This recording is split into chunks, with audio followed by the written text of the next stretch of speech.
আউযুবিল্লাহি মিনাশ শাইতানির রাজিম বিসমিল্লাহির রহমানির রহিম। বাংলাদেশ শ্রমিক কল্যাণ ফেডারেশন ৩৮ নং ওয়ার্ড উদ্যোগে দ্বিবার্ষিক সম্মেলনে উপস্থিত আছেন আজকে প্রোগ্রামে সভাপতি গাছা থানার প্রচার সম্পাদক ভাই মোহাম্মদ আবু ইউসুফ। দ্বিবার্ষিক সম্মেলনে প্রধান অতিথি খন্দকার আসাদুজ্জামান আসাদ ভাই বিশেষ অতিথি হিসাবে আছেন ডাক্তার মোহাম্মদ রাসেল মাহমুদ সরকার, আরও আছেন হাফেজ মোহাম্মদ আলামিন ভাই সহ আমার সামনে সম্মানিত কর্মী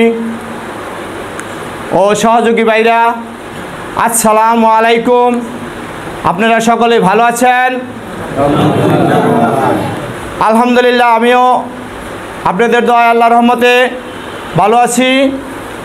আজকে ৩৮ নং ওয়ার্ডে যে কাজ হচ্ছে এটা থেকে আমি সাক্ষী দিতে পারি যে ৩৮ নং ওয়ার্ডে শ্রমিক ফেডারেশনে কাজ হচ্ছে।